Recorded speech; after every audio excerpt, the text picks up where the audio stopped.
So Kelly told me that Sarah told her that Kimmy heard James through his sister's phone, that James hooked up with Kimberly instead of me because he likes skinny girls.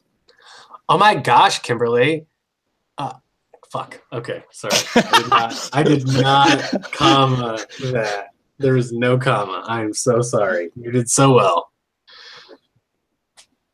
Told you I wanted to run through. No, it's fine. It's fine. We can restart it. That's what editing's for. We could totally make a blooper reel for that, by the way. Oh my god. I can add that at the end. Okay, you ready? Yes. Oh, also before you speak, if you can you hear me breathe? Like when I take a breath. Yeah. I heard you take a breath before that, and Okay. it sounds really weird, but your breath sounds masculine. Okay. Okay. All right. Maybe it's just because did I know not your think voice. of that. I did not Yeah. think of that. I didn't either until it happened. But okay, All right, ready? good. Mm-hmm. So Kelly told me, Sarah told her that Kimmy heard James through his sister's phone, that James hooked up with Kimberly instead of me because he likes skinny girls. Oh my gosh. Kimberly is just jealous of you. That's what I thought. But for real though, am I fat? Oh my gosh. You are not fat. You look good, girl. Yeah. She's just jealous of your curves, girl. But then why didn't James hook up with me? Because he can't handle you. You are way too hot for him. No, it's because you're a fat, disgusting piece of shit. Welcome to Addiction Pal. I'm Nate. And I'm Logan. And today we are going to talk about fat shaming and enabling your friends to be fat POSs. So, yeah. So as you could tell from that skit, it's unfortunate that girl could not get with James like she so desired. But according to James, she might have been a little overweight. And I don't think her friend was doing a very good job of explaining to her that she is, and that she needs to work out and exercise and diet and get her life together. And if she does, she will be happier.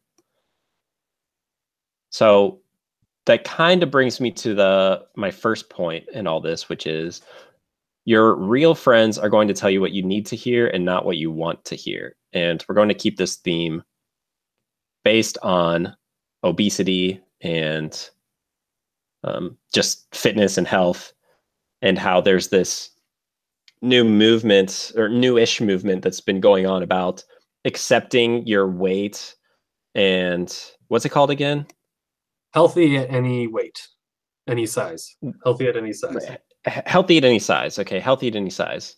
And I very, very strongly disagree with this whole movement. So I guess I could go back to the origin of it for briefly to talk about why I thought in the beginning maybe it had a good message. So I think by now it's no secret that female models and actresses and pop stars, they all have incredibly good bodies, unrealistic good bodies a lot of the time. And I do mean that literally, because a lot of the times these models come out in their photo catalogs and stuff like that, and they are photoshopped. They get they do their photo shoot, they get on the covers of magazines as photoshopped. I know that at least one or two celebrities have come out about this and said, hey, you photoshopped me. I don't like this. I'm a real woman. I want you to just present me as I really am. Stop trying to adjust the way I look. So I think that the idea of this movement of accepting your own weight was a good idea at first. But then I think it got taken into a very wrong direction of accepting yourself as if you were healthy at any weight, which is just medically untrue. I don't think there are any doctors on earth who would tell an obese person that they were healthy and that they should not consider losing weight.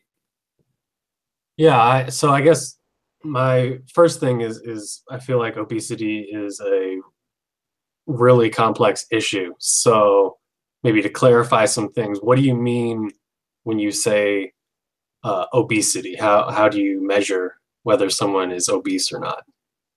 Yeah, so I guess my first answer to that is that your health concerns should be between an individual and a doctor.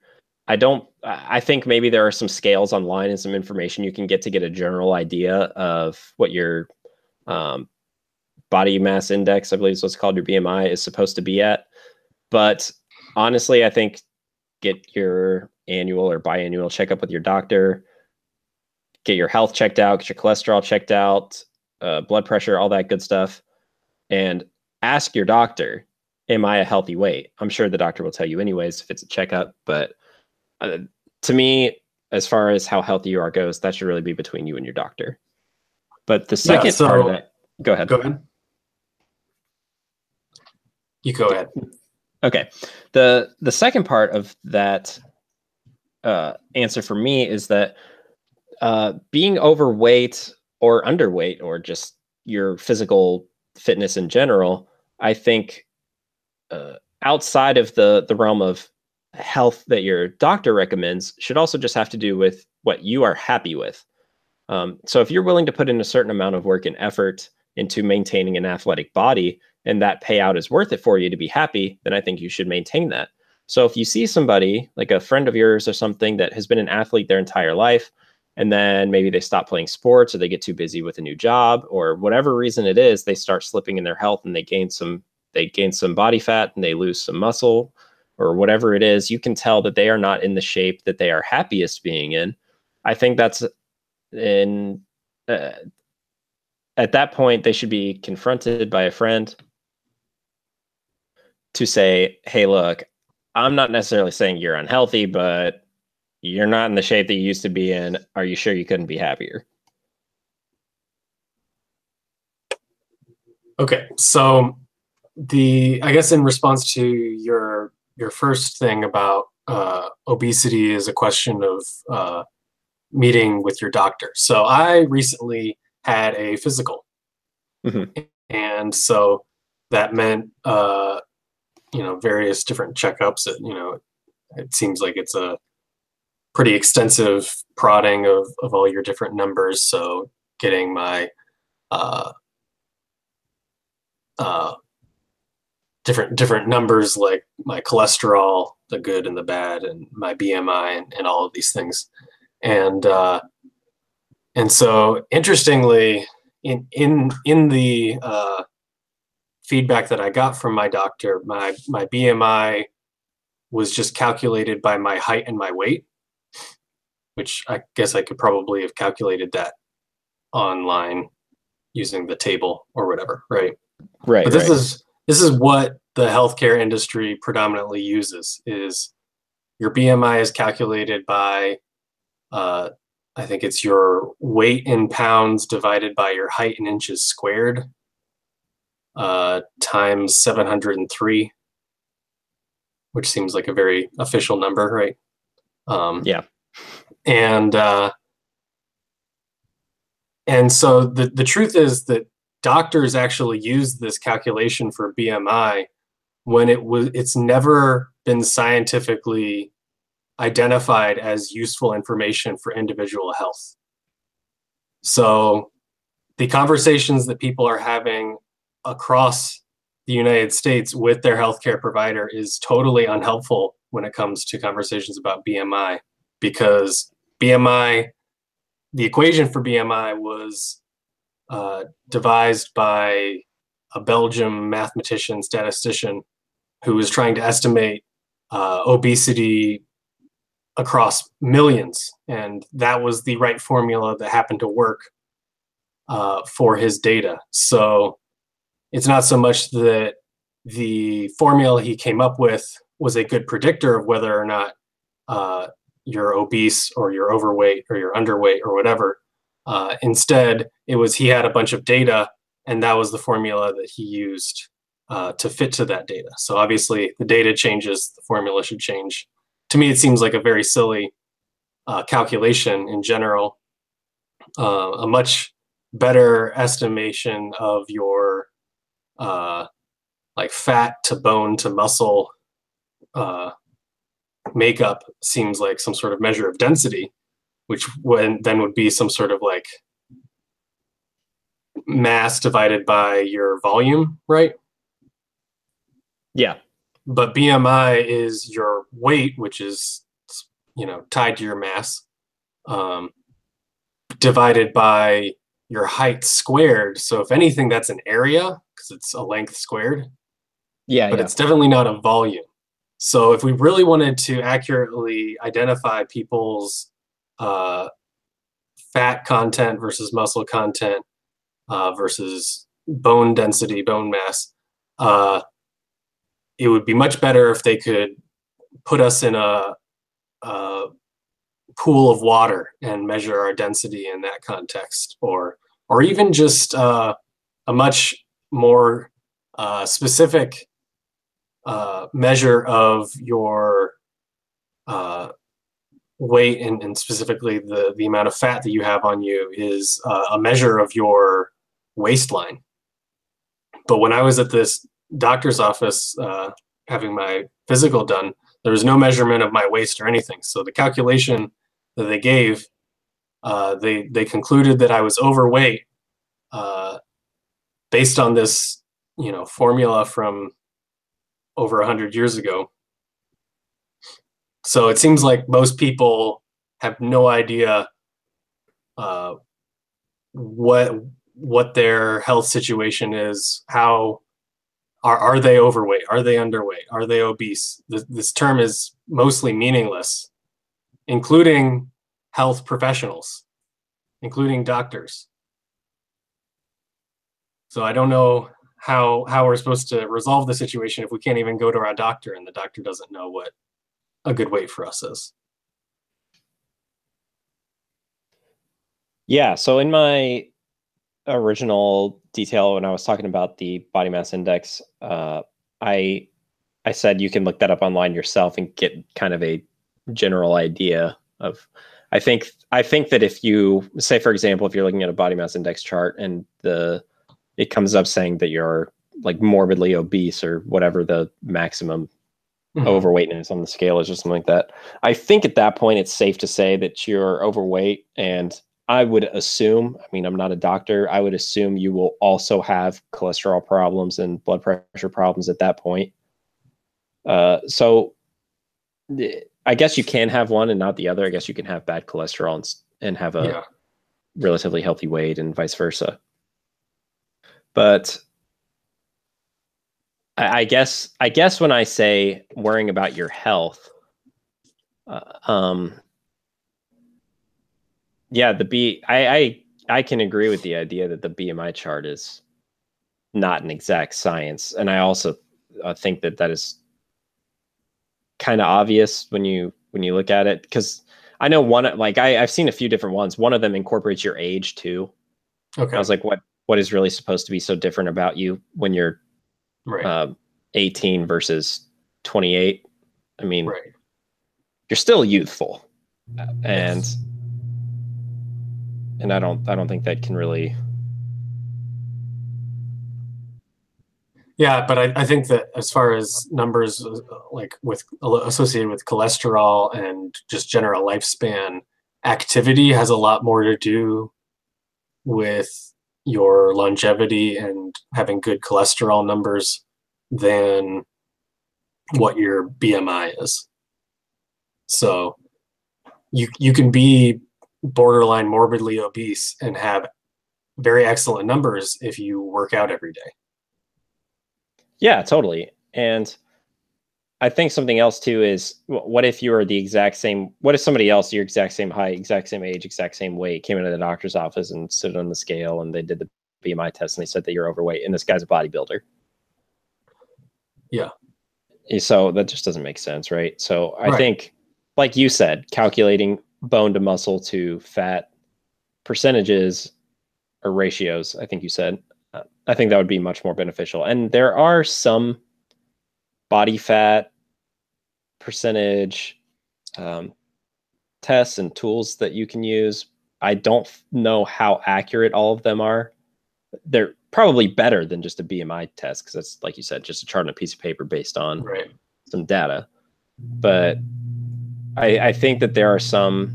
I do think that there are some tests that actually involve being submerged in water, to calculate that. So, but it's just we don't apply them across the board. It's more expensive. It's way too expensive. Yeah, and so despite the fact that it gives us way better feedback about where we are in terms of our health and what we should have as different goals to improve our health, the healthcare industry doesn't seem interested. There's actually some people that speculate that the health insurance industry in particular knows that BMI is a terrible measure of someone's health, and yet they want to continue using BMI because it gives them an excuse. If in their policy they can charge you more for your health care if your BMI is higher, by saying that it's correlated with higher cholesterol and heart disease and etc. So that people who are otherwise physically fit, in fact, people who are have more muscle than average, also have inflated BMIs, and so they can charge them higher premiums, knowing full well that they are healthy, so they're not going to need the doctor as much, and they're going to live longer. So they're going to live longer using the doctor less, and they can charge them more over the lifespan of their insurance policy. So that health insurance companies, some people speculate, are actually using the fact that BMI is a terrible measure to exploit people who are otherwise healthy. Well, isn't that comforting? Yeah. It just seems to me that I don't know. There are so many books and so much information out about good diet, good exercise, all these different programs. But when I actually ask people what it means to have a good diet, a good exercise program, it seems like no one actually knows. And so it just, there's a lot of opinions out there, but it seems like only with how ignorant the population is can we have all of these fad diets and fad exercise programs, right? Yeah. So one thing, I know everybody's got their own thing, and I don't want to go off on a tangent that is going to reinforce what you just said. But to me, I think part of this gets into, well, okay, let me backtrack real quick. Let me reiterate one more time that I think that there's two parts about your weight. One is the health concerns. Typically with being overweight and having to have a fat percentage comes with too much bad cholesterol, high blood pressure, these kinds of issues. Right. Those are things that a doctor can tell you about, even if they don't tell you what your body fat percentage is or something like that, which I guess, quick sidebar, it would be pretty quick for a doctor to calculate your body fat percentage in a better way than a BMI would, not necessarily to the accuracy of a like the volume test and submerged in water or whatever, but just with the old fashioned pinch the body fat around the waist and the thighs test. Right. I think that that takes a couple minutes and it's way more accurate than a BMI scale. Right. Anyway, but I think a lot of it just has to do with, like I said before, how you feel personally about your weight. Are you happy with your weight? And I think if you know your friends well enough, you'll know where they were the happiest and what weight they were at. If they were athletic, they should be athletic, fit for athletics. If they were just always lean and even though they were inactive, if you see them gaining fat, which I think you can eyeball if somebody's gaining fat or muscle relatively enough. Sometimes if somebody gains 30 pounds in fat in a few weeks, I think it's pretty noticeable. Mm-hmm. Eyeball it, tell your friend. And the thing about dieting and stuff like that, finding your perfect diet or finding your perfect exercise routine and stuff, like you said, there's so many different theories, but who knows like the one true answer, like what it means, like what your goal should be or whatever. So as far as what your goal should be, I think it's a personal thing, whatever you're happiest with, like truly happiest with. And maybe that's a hard thing to answer for yourself. But if you're accumulating weight, I don't want to encourage any kind of anorexic behavior by saying this, but I think you might want to slow down your eating. It's, to me, a lot of it is math, what you take in versus what you put out. If you're not putting out the energy, you need to eat less. And one of the biggest forms of energy is sugar. Mm-hmm. I think that's pretty well known at this point. Eating fat doesn't necessarily make you fat. Eating sugar will give you energy that will turn into fat if you don't burn it. So, although that hasn't stopped people from having all sorts of fad diets associated with cutting out fat. So yeah, it hasn't at all. And there's even get rid of carbs diet, and it to me it's a relatively simple math equation: the amount of calories you put in versus the amount of calories you burn. It's just whatever's left over, your body's going to use as fat because your body thinks, oh, I need this to stay warm for the winter, I guess. So for me, there's a certain willpower involved with not doing things. So we can talk about this more in another cast about the willpower to do things and the willpower to not do things. So for example, with dieting, I'll make it relevant. Dieting is don't eat sugar, don't eat that ice cream, don't eat the chocolate. Just you can eat your whatever else you want, just don't eat the things you're not supposed to eat. It's not about going out of your way to eat something good. It's just not eating the things that are really bad. For me, what's simple for me is don't drink sugary drinks. Don't drink juice, don't drink soda. Drink water or black coffee or hot tea, unsweetened. And there you go. All of those extra calories that you drink that don't make you feel full. So you can drink soda all day, right? Mm-hmm. And you won't feel any more full. But if you eat that same amount of calories, you will feel full. And say if you're eating, I don't know, bread or vegetables or something. So to me, that's where it becomes easiest. Sugar is also addictive, so it's easy to continue to eat sugar. But I don't want to get too far into that because, like I said, I don't want to get on another spiel about what the proper diet is and whatnot. But I do think that there is something pretty simple about just not eating bad food. Having the willpower to not do something is, to me, seems like the easiest thing anybody could ever do. Having the willpower to do something is something I can sympathize with a little more.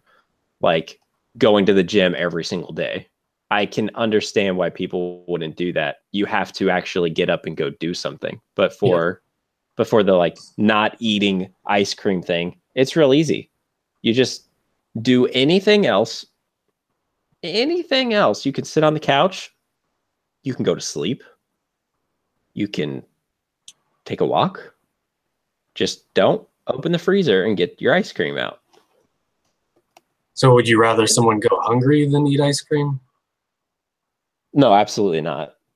I tried to proceed this by saying I'm not trying to encourage any sort of anorexic behavior. Well, so anorexia,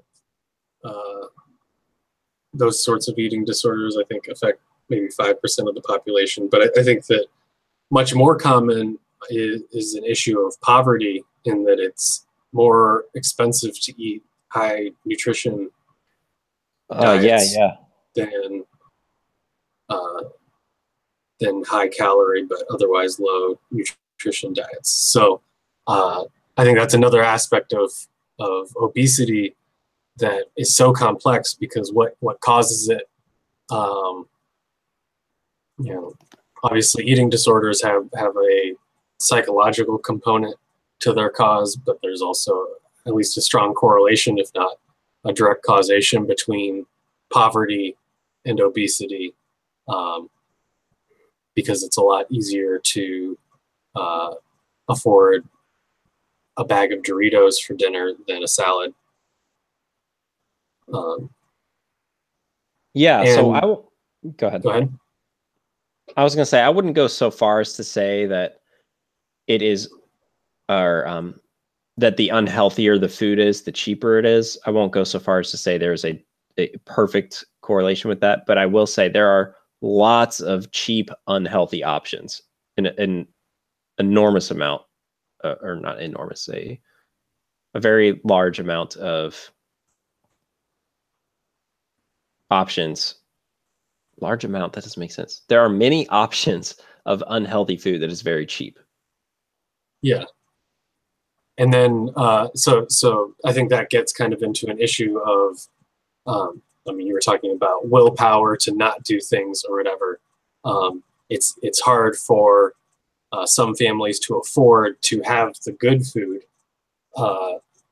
So the easier option, in some sense, the lazier option, the option that requires them to do less, is to have Doritos and ice cream or whatever. Yeah. But I think there's also a component of ignorance that, we just said that it's not clear to anybody what a good diet is across the board, and in particular, poverty associated with lack of education. Maybe in particular, like childhood obesity issues seem to be like these kids don't know what's good for them. Right? Yeah, and there's, again, cheap options. Parents give them a few dollars to go buy lunch at school. Well, schools are providing all sorts of unhealthy snacks. Not to mention after school, they can go to the store or whatever and just buy whatever they want. Now you're going full Michelle Obama on me. Oh, am I? Yeah, her whole Let's Move campaign or something. Yeah, but I guess Let's Move, I'm assuming that would be encouraging exercise. Well, she also, her whole thing was she was going to take on childhood obesity. Mm-hmm. So she was encouraging kids to get up and move, but also like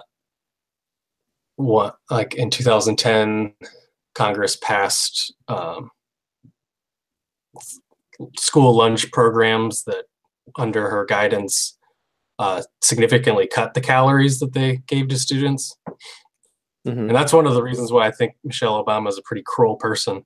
I do not like her, because of all the issues that she picked, she decided to pick on the fat kids at school. And instead of like actually trying to uplift them, she just said, well, you just need to get off your butt, and worst case scenario, we're going to just keep food from you.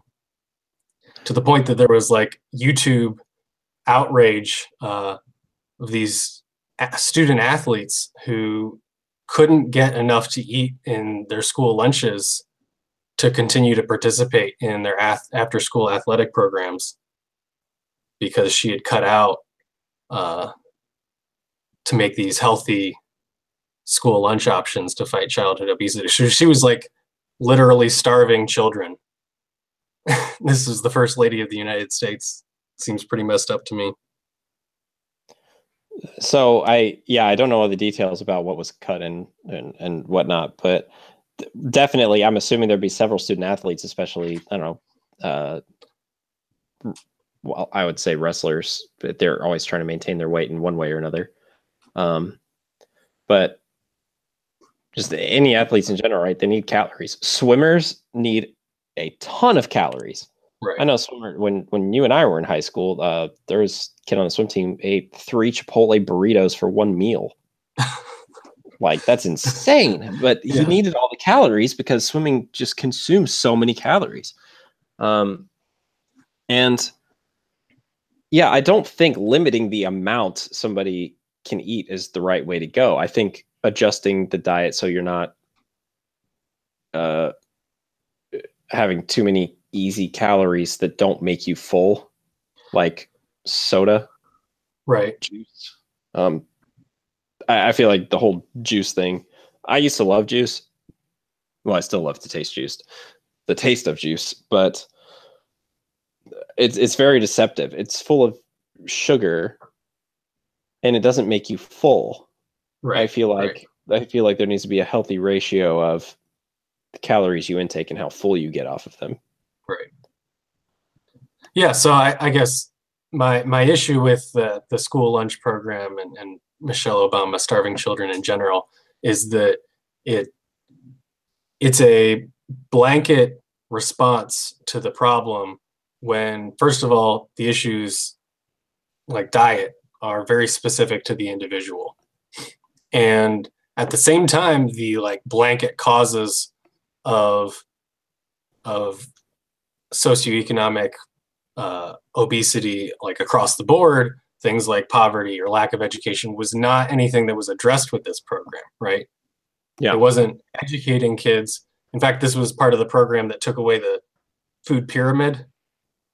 Do you remember this? We grew up with this idea that the food was in a pyramid, and then they decided, no, having this like hierarchy of food with sugar at the top, like with the idea that everything else is like the foundation of what you need before you should go to fats and oils and whatever.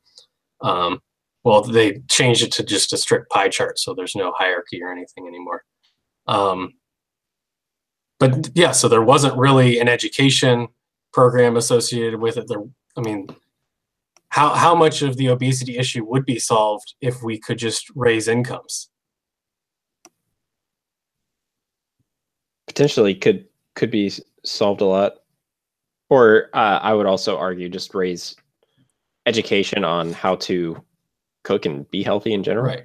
Or how much would be solved if we invested more in mental health education? Yeah. Got people more help for eating disorders across the spectrum. And anything from, some sort of compulsive eating to compulsive like diuretic vomiting type processes. So it seems to me that it's hard for me to say that we can exactly take on obesity head on, because there just seem to be so many different interacting parts. And so because of that, I don't know of like the silver bullet that can work. Like, we like part of the school lunch program was to increase the number of fruits and vegetables in school lunches. Well, then the kids just didn't eat that part of the lunch, so it increased food waste significantly. So, that's also a whole in that separate regard. issue. Yeah, also in that regard too, though, and this is something I don't like, is eating. Okay, so let's say normally you would go to a restaurant and you would get, I don't know, fried chicken. And you think, I want to be healthy this time, so I'm going to get a salad also.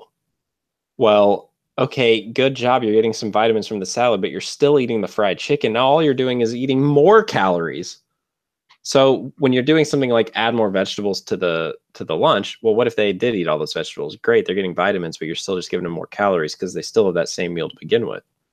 Well, I think this school lunch program was replacing specifically protein with fruits and vegetables.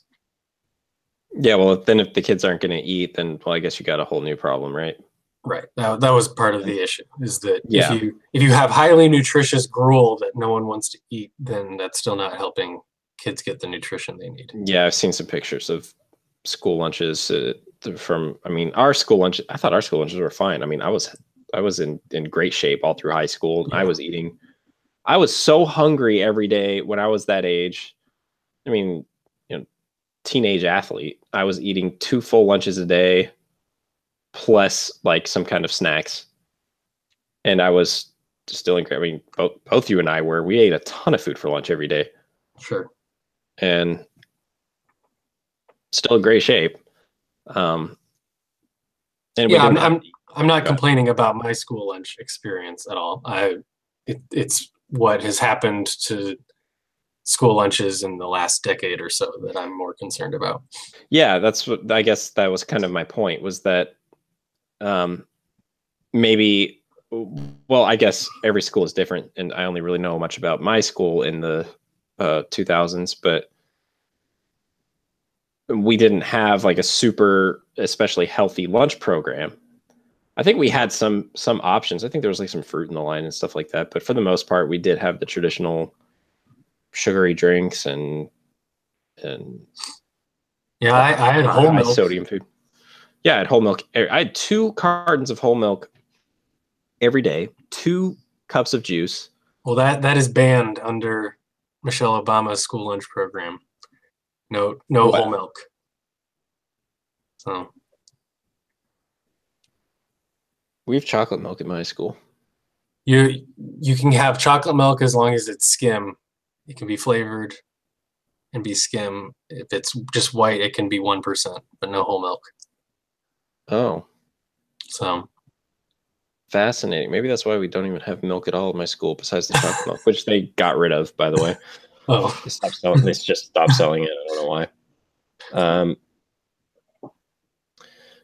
Yeah, that's interesting.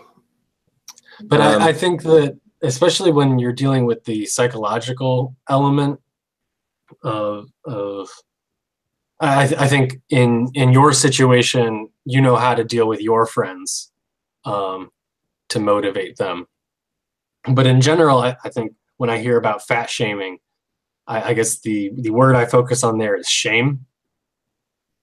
Because as far as I understand with the word shame, in maybe specifically like psychological contexts, shame is associated with the feeling where it's not even that you've done something bad, because that's guilt. Guilt is I've done something bad. Shame is I am a bad person because I did this thing. And so there's a lot more identification with the bad. And therefore, guilt is shown to be a good thing in terms of a motivator for change. But shame is something that makes you less inclined to change. So if you are telling your child, you lied to me, it's not okay, they might feel guilty. If you say you are a liar, they'll feel shame. And the shamed child is inclined to say, I am a liar, that's just who I am, I can't change. And the child who isn't a liar but has lied says, oh, that's not who I am, that's not representative of who I am, I'm not going to do that if I can help it. So I guess specifically, I'm wary of fat shaming, because that's not just saying, hey, you struggle with your weight. It's saying you are a fat person, period. Like, you can't change that. Does that make sense? Yeah, that makes perfect sense. That's also just healthy argumentative tactics. When you do this behavior, I feel this way, not right. You are someone who always behaves this way or something. And yeah, and the thing is that, I don't know, as I get older, I become a lot more pragmatic. So maybe once upon a time, I would argue, oh, but that person is a fat person. Like, that's just like how they currently are. That's just a fact, right? Yeah. But anymore, I don't really, my perspective isn't, is that a true statement, as much as it, like, does saying it help anything whatsoever? Right? Yeah, what's the purpose? Right. So whether someone is a fat person at the moment or not doesn't, like, okay, so maybe in certain circumstances, like you have a certain relationship where you can tell your friend, hey, you're getting fat, I want to help you fix that or whatever, and that properly motivates. But in general, I want to figure out what needs to be said in order to get someone to be healthier. And I'm not quite sure saying, hey, you're fat, generally works. Does that make sense? Perfect sense. So I guess that's, we talked about, your real friends tell you what you need to hear. So I guess what I struggle with is, what is it that needs to be said? Like you were talking about, part of the question of obesity or whatever is what weight or what size or what general level of fitness are you happy at, right? Yes. So what are the role of friends in telling you where you'll be happy or helping you get to where your happy place is? Well, I think, of course, anybody, only an individual can decide what makes them happy. But I'm a very strong believer in that. Sometimes your friends know more about you than even you do. Right. And maybe that's just because I am blessed to have the greatest friends on earth. But I hope that everybody out there has at least one or two friends that are as awesome as all of my friends. In that, if I'm doing something that they feel like would make me unhappy and I'm not handling it, they would approach me about it. And same way for them. Of course, if I see a behavior one of my friends are doing that I feel like is detrimental to their happiness, I'm going to confront them about that as soon as possible, because even if it makes them upset with me in a moment or something, and even in fact, if confronting them about something would make them hate me forever after onwards, if it's still fixed whatever was making them unhappy, then that means they are happy and worth it, right? That's what real friends are. They would sacrifice to ensure the happiness of their friends. Right. Yeah, and the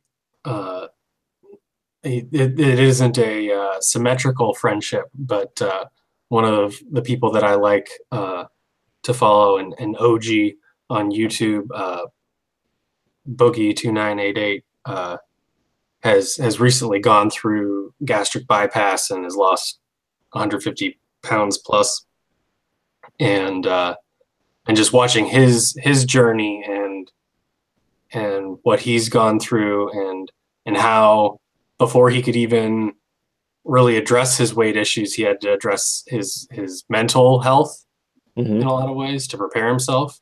And actually, this process like cost him his marriage. It's a very tumultuous thing. There's a chance in that surgery that you could die. So right. So obviously there are pretty high stakes for that happiness associated with that fitness, with that health. That he said recently that he's like, oh, I love that piece of cake or whatever, but the feeling of being my current size is so much more pleasurable than anything I'd get from food. Yeah. So at least for him, that's very much where his happiness currently is, that he's like, I can do things that I haven't been able to do for 10, maybe 20 years, because he's lost so much weight and gotten much more in control of his health and his body shape. Yeah, absolutely. And I think there's also something to be said about, or in addition to the whole real friends tell you what you need to hear thing, which is your real friends will be there to tell you, hey, good job. Like, I'm proud of you for working out today, or I'm proud of you for staying true to this diet and getting this done. They're going to be the ones to tell you, hey, you're out of shape, you need to get with it. They're also going to be the ones to cheer you on the entire way, because that's what you need to hear, that positive reinforcement. So when you're talking about the YouTube guy, and you're giving him praises for all his hard work and dedication, and now he's happier. That's awesome. I find that very inspirational, and I think that's really cool. If I knew his story and I saw him, I would definitely tell him, hey, that's really cool what you did. Like, good job. Yeah. So I think that his story particularly is fascinating because he was 500 plus pounds, and yet he's a fitness inspiration to me. I haven't dealt with the weight issues that he has, and yet and that way he's been my friend, and helped motivate me in certain ways. So I think we could all use good friends like that, and I feel lucky that I can count some of those on my side.